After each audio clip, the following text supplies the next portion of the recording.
You know, I'm really happy that so many of you were passionate enough to tell me to start Hanebado. The reason why is because episode 2 takes the beautiful art and animation that we saw with the first episode to a whole new level. Like, oh my god, like, the art and animation was already insane with the whole match, what we saw with the badminton match in the first, like, 2 to 3 minutes. But seeing this episode, it really shows what you can expect from individual episodes from the series when things really start getting important. And I am a little bit concerned, though, I'm going to be honest. And the reason why I am concerned because of how good this is I hope the staff that is working on this isn't overworking themselves. Because the amount of, like, frames throughout this episode is mind-boggling. I mean, every scene, even the scenes to where it looks like kind of like a still frame, like for instance, when Aragaki, when she's, just, sweating all that and she's realizing what's going on, you see, even though it looks like a still frame normally, or that would normally be a still frame, you see how she starts twitching and going back and forth, which just shows the level of detail that this series is putting into its characters. Like, even when characters don't look like they're really doing much, or there's not really a lot going on screen, the characters are still moving. It kind of feels like they're alive, and you don't normally see a lot of anime like that, to where you get a sense of the characters always moving, always alive. They're not just, cutting to one scene to the next. Kind of like how still frames are constantly littered throughout Food Wars. Yes, shots fired. I love Food Wars, but it has a lot of still frames. The thing I'm wanting to say is that this episode is just outright impressive, and I am concerned that the staff that is working on this is going to burn themselves out, and that they're going to get overworked, exhausted, and the quality of the series is going to take a nosedive later on. I don't know how many episodes this is going to be. I don't know if it's going to be 24 episodes, 12 episodes, 13 episodes. I have no idea how long this is going to be, but I am concerned that they continuously work like they're doing, and obviously the quality might degrade. I just hope that is not the case, because so far, these first 2 episodes, it's astounded me with how great they look, and honestly, in terms of art and animation, this is probably the best piece of art and animation I've seen from 2018, besides, like, certain other key little individual series, like, Devilman Crybaby and stuff, but besides that, I have to say that this is pretty freaking impressive. So, just good stuff, Hanebado. You're doing a really good job. The staff that's working on this, you're doing a fantastic job with the art and animation. And, your work is not going, unnoticed. The amount of frames and stuff is just insane.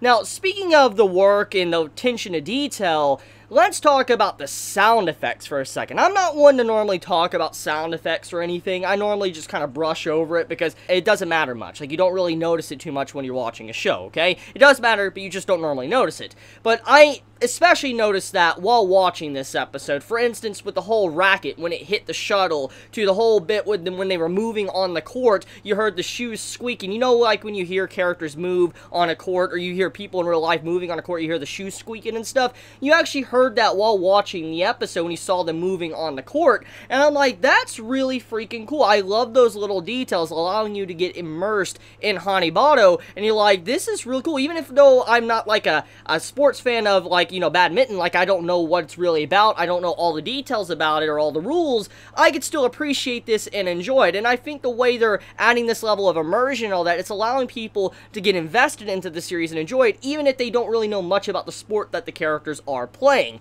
So, just once again, fantastic job. I love the sound effects, the art and animation, it's too good. And that's not even getting into the music. The music really sets the perfect tone for the series. Like, the way the music comes in at certain key, like, scenes, especially when the characters are getting emotional or they're having internal monologues or whatever, I think that they're doing a great job of, keying up the timing with the music, with the characters, and the actions that were going on screen. I honestly haven't actually heard a really good soundtrack in a while these past few seasons, so I'm kind of glad, besides My Hero Academia and Steins Gate, obviously, but that was to be expected. I'm talking about, like, new series, so I'm really glad to see, Hanebado just excelling almost in every single area when it comes to anime, and it's doing a fantastic job with what it has.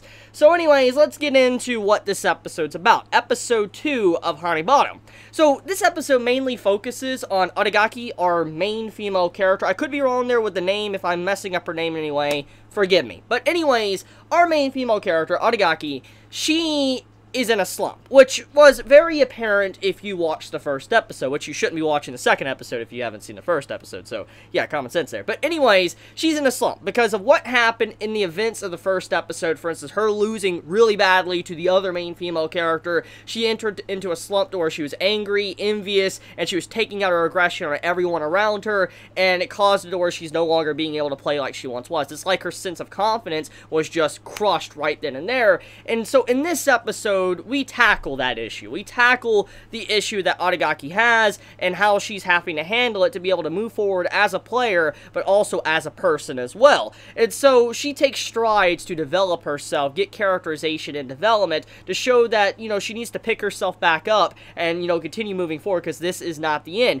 It's clear as day that she loves badminton. She really loves the sport. She does not want to give it up. She puts a lot of time and effort into the sport. We see this continuously throughout this episode and the last. She spends almost every single day working towards improving herself. It's all about hard work to her. Even if she is talented because she is tall, does not automatically mean that she could just take it easy and not train, which I feel like the way that was done could also be applied to our other main female character, with how it seemed like she was very talented. She had the proper, you know, wrist and hand movements and stuff. You know, I was stated in this episode and the last episode. I feel like that was also implying through, you know, Aragaki and how she was talented because of how tall she was. It was implying also that just because she looks very talented, the other girl, doesn't mean that she didn't put a lot of hard work into what she needed to do as well. So I feel like there's a correlation going on there that, you know, these characters, even though they seem to be very talented, they also put a lot of work into what they do. And you shouldn't just think, oh, they're talented, that's why they're always going to win. So I do find that appeal of the episode really cool. I like the message there going on.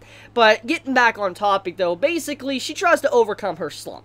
And her slump right now is like her jealousy, her lack of confidence. And she's scared of hitting the net. So she's constantly doing these high jumps and trying to do smashes. She's always wanting to do these smashes, these slams, which has become quite a habit since she lost. And as you know, when you get into a routine or a habit, when you do something, it can kind of be hard to break that habit. It's a big thing. Let's say you had a habit of drinking coffee every morning, like you get up at 6:30 every morning and you drink a cup of coffee. You know, it's a habit. If you do it every single day for weeks and weeks and weeks or years, it's going to be a habit. You're going to do it. And then when someone comes up and is like, you got to change this or this is a problem or whatever, it's going to be hard to break, okay? And that's basically what's going on with her. She's kind of formed a habit of jumping up and doing smashes and being afraid of hitting the net. She's too scared. She lacks confidence around it because of the, you know, the loss she received from the other main female character. So I do like that development going on with her and how she needs to build her confidence back up, and that's what the coach was trying to do. He's trying to show to her what's going on, what's wrong, and even individuals that obviously she would normally win against, she was actually at the level of where she was going to lose to them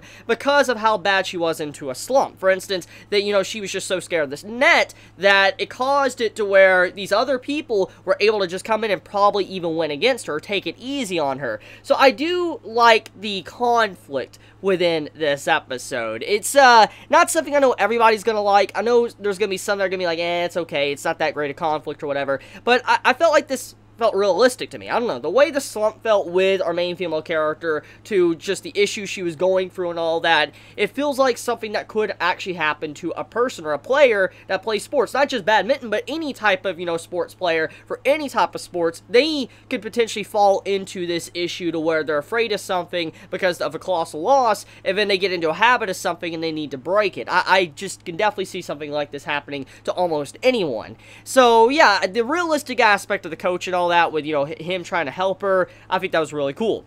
Now, besides all that, though, we also have the situation with the conflict behind the scenes with the underclassmen of Aragaki. And as we know with the first episode, quite a few of them kind of quit. They got away, they quit and all that because, you know, they didn't like how Aragaki was just taking her aggression or anger out on them. Which, you know, now thinking about it, having an entire week to think about the events of episode 1 and watching this episode, what she was doing was pretty heinous. I don't disagree with her on the fact that you need to put effort in and continuously press forward and try to get better. You know, it's all about hard work. I understand where she's coming from on that. I will not fault Aragaki for saying something like that. And in a way, I do admit that some of the classmates, for them quitting like they did, I do say they're kind of quitters in a way. But at the same time, she was a little bit rude about the way she went about it. She was slightly taking her slump or her aggression out on others and not really trying to focus on what the problem really was. And that's what it really came down to. So that conflict is kind of slightly getting settled with this episode. It didn't get, like, you know, handled completely.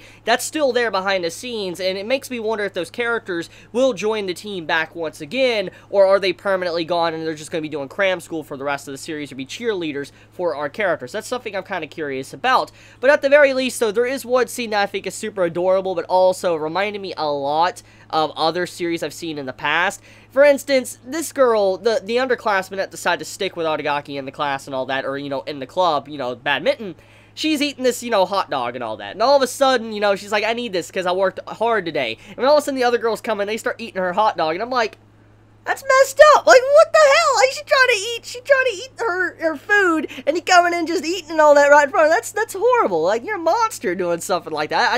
I that's messed up. Like, it reminded me a lot of a certain anime. You probably know what I'm talking about if you've ever seen it. But, yeah, that was an adorable scene. Very cute. Now, anyways, let's talk about something that I got from this episode that made me wonder. It made me wonder if this is going to be a sports team series. Like, I don't know much about badminton. I don't really know if it's a team sport or anything, or a 1v1 like tennis. I really don't know. I know there's some parts of tennis that can be couples, like duos and stuff. I do know that there's some. I could be wrong there. But I wonder if, you know, our two main female characters, when they were working together in this episode, I wonder if that's implying that we could have, like, a team match in the future of badminton for, you know, Hanebado. I'm very curious. I don't know if there is such a thing as team matches or whatever, but that's what it looked like to me, what it was implying. If that is the case, that would be very cool to see our two main female characters working together to try to go to the Inter-High, eventually Nationals, and then eventually the Olympics, which that is also something to talk about. The objective of this series is very stereotypical for sports. As we know, sports usually has, like, the objective of Inter-High or maybe Nationals. It's usually always been the objective. Like, you constantly see this in sports. But this time, it's not just the Inter-High, it's not just the Nationals, it's actually the Olympics as well, which is a very big World Championship. So I'm very curious on how that's going to be done, if that will be done for this series. But yeah, that's really cool. I like the series so far. Episode 2 is definitely a lot better than Episode 1, and I cannot wait to see where the story goes from this point forward. Let me know your thoughts in the comments below. If you enjoy my content, you know, please subscribe. If you like this video, please leave a like, and if you want to get notified for whenever I upload a video, please click the bell icon down below, because for some reason, even if you subscribe, you don't always get notified for when a video is uploaded. So if you want to get notified, click the bell icon down below, and with that, I love you guys. Have a wonderful day or night wherever you live. Stay healthy. Chibi out.